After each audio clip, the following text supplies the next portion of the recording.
तो आप में से दोस्तों काफ़ी सारे लोग बोल रहे थे कि सेगा के रनिंग शूज़ अनबॉक्स करो एंड बताओ कि ओवरऑल ये शूज़ कैसे रहते हैं, क्या आपको बाय करना चाहिए या फिर नहीं। तो फाइनली दोस्तों मेरे पास सेगा के शूज़ आ चुके हैं, कैसे है डिटेल में मैं आपको बताऊंगा एंड कितने प्राइस में लेना चाहिए सब कुछ हम जानेंगे। तो कुछ इस टाइप के बॉक्स में दोस्तों ये शूज़ आते हैं एंड इनकी सारी डिटेल्स आपको बॉक्स के साइड पर जो है वो मिल जाएंगे। मॉडल नेम है एडमायर, प्राइस है 2500 रुपये। कितने में लेना चाहिए वो मैं आपको बताऊँगा। साइज़ है दोस्तों UK10। चलिए करते हैं हम इसे अनबॉक्स।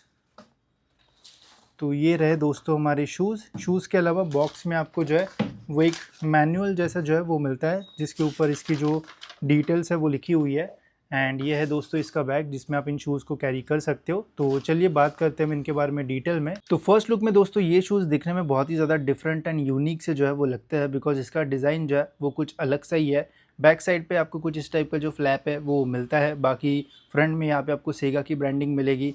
देन टंग पे यहाँ पे आपको सेगा की ब्रांडिंग मिल जाती है। साइड में यहाँ पे आपको 2 स्ट्राइप वाला जो पैटर्न है वो मिलता है एंड बैक साइड पे लिखा हुआ है Sega pro running series. And stitching की ओवरऑल क्वालिटी वगैरह जो है वो काफ़ी अच्छी है एंड एकदम ड्यूरेबल शू ये जो है वो फील हो रहा है। अपर में दोस्तों यहाँ पे नेटेड मैश जो है वो मिलती है, जिसकी ओवरऑल क्वालिटी तो काफ़ी अच्छी लग रही है। साथ ही में लेयर्ड ये मैश है तो जल्दी फटने के जो चांसेस है वो नहीं रहेंगे। ब्रीदेबिलिटी की अगर बात की जाएगी तो अगर हम इसमें लाइट डालते हैं तो यहाँ पे तो सबसे पहले पेपर है तो इसे हम निकाल देते हैं एंड अभी लाइट डाल के मैं आपको दिखाता हूँ।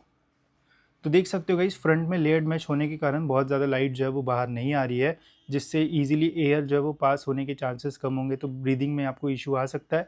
बट यहाँ पे इन्होंने टंग के पास थोड़े जो होल्स है वो रखे हैं जिससे एयर पास होगी, तो ठीक ठाक ब्रीदिंग आपको इन शूज़ में जो है वो मिल जाएगी। वैसे भी लॉन्ग डिस्टेंस के लिए मैं ज़्यादा सजेस्ट नहीं करूँगा, शॉर्ट डिस्टेंस में ब्रीदिंग एंड स्वेटिंग का ऐसे जितना इशू जो है वो नहीं आता है। बाकी ड्यूरेबिलिटी मुझे अच्छी लगी एंड लेसेस की क्वालिटी भी काफ़ी अच्छी है, लंबी सी लेसेस है एंड वोवन लेस वाला फील आपको इसमें मिलेगा, तो इसकी क्वालिटी मुझे काफ़ी अच्छी लगी इन शूज़ में। वही कुशनिंग की अगर बात की जाएगा तो बैक साइड पे यहाँ पे काफ़ी अच्छी जो कुशनिंग है वो दे रखी है, प्रेस करने पे इजीली प्रेस हो जाता है।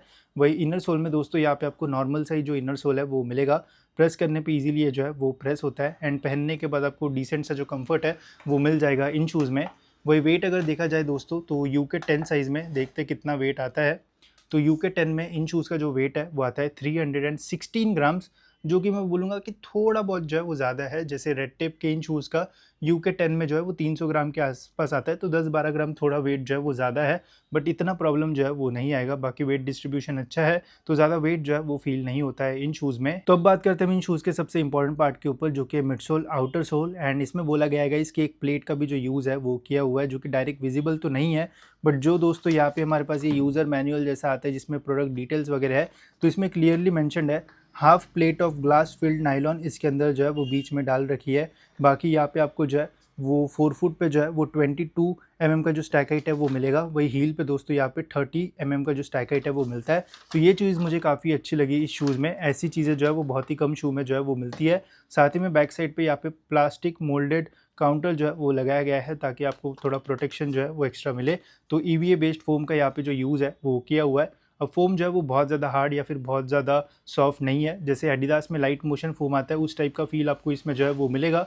शॉर्ट डिस्टेंस रनिंग के लिए एक अच्छा ऑप्शन ये जो है वो रह सकता है। साथ ही में यहाँ पे बीच में प्लेट होने की वजह से गाइस आपको बैलेंस एंड थोड़ा एनर्जी रिटर्न जो है वो अच्छा खासा जो है वो मिल जाएगा इन शूज़ में। अब प्लेट से ज़्यादा एनर्जी रिटर्न वगैरह ऐसा नहीं मिलता है, प्लेट से आपको थोड़ी स्टेबिलिटी एंड ट्रांजिशन लेने में जो है वो हेल्प होगी। तो रनिंग पॉइंट ऑफ व्यू से मुझे तो जो है वो अच्छा लगा, बट लॉन्ग डिस्टेंस के लिए नहीं, शॉर्ट डिस्टेंस रनिंग के लिए एक अच्छा ऑप्शन रहेगा। वही ग्रिप में दोस्तों यहाँ पे वॉफल शेप की ग्रिप जो है वो मिलती है, जो कि आपको नाइकी के शूज़ में जो है वो देखने को मिलेगी। तो रबड़ ग्रिप है जिसकी ओवरऑल क्वालिटी जो है वो अच्छी है, बट थिकनेस यहाँ पे आपको जो है वो थोड़ी कम मिलती है, बट हाँ डिसेंट है। जितना प्राइस पॉइंट है उसमें आपको बढ़िया सी ग्रिप मिलेगी, कोई भी सरफेस पे यूज़ करोगे तो ऐसे जितना प्रॉब्लम जो है वो इन शूज़ में आपको जो है वो नहीं आएगा। तो ये थे दोस्तों हमारे सेगा के एडमायर रनिंग शूज़, क्या आपको इन्हें बाय करना चाहिए या फिर नहीं, एंड कितना प्राइस सही रहेगा ये भी मैं आपको बताता हूँ। तो देखो ओवरऑल मुझे ये शूज़ जो है वो बढ़िया ऑप्शन लगे। अगर आप शॉर्ट डिस्टेंस रनिंग के लिए एक बढ़िया सा शू लेना चाहते हो जिसमें आपको अच्छा खासा एनर्जी रिटर्न भी मिले एंड ग्रिप भी अच्छी मिले, बाकी ओवरऑल शूज़ जो है वो ड्यूरेबल भी रहे, तो ये शू एक बहुत बढ़िया ऑप्शन जो है वो रह सकता है। साथ ही में प्लेट की वजह से आपको और भी एक्स्ट्रा हेल्प जो है वो इन शूज़ में मिलेगी। थोड़ा जो है वो वेट मुझे ज़्यादा लगा, बट उतना भी ज़्यादा नहीं है कि शू आप लो ही मत, ठीक है। अगर ये 340-350 ग्राम होगा तो मैं बिल्कुल रिकमेंड नहीं करता। अगर आपका साइज़ UK10 के नीचे तो और कम वेट आपको इसमें जो है वो मिल जाएगा। बाकी ओवरऑल ओवरऑल जो है वो शॉर्ट डिस्टेंस के लिए बढ़िया ऑप्शन जो है वो रहेगा। लॉन्ग डिस्टेंस रेंज जैसे 10 किलोमीटर के ऊपर अगर आप भागते हो तो ज़्यादा मैं रेकमेंड नहीं करूँगा, बिकॉज इतनी ज़्यादा कुशनिंग आपको इन शूज़ में जो है वो नहीं मिलेगी। बाकी स्टेबिलिटी वगैरह जो है वो अच्छी है एंड रनिंग करने में मज़ा आता है, तो ज़रूर कंसिडर कर सकते हो। काफ़ी ड्यूरेबल एंड एक अच्छा ऑप्शन ये आपके लिए जो है वो रह सकता है। लिंक्स मैंने डिस्क्रिप्शन में दे दिया है, वहाँ से आप इसे जो है वो बाय कर सकते हो। तो कैसा लगा रिव्यू ज़रूर कमेंट्स में बताना, एंड ऐसे इन्फॉर्मेटिव वीडियोज़ के लिए आप चैनल को जो है वो सब्सक्राइब कर सकते हो।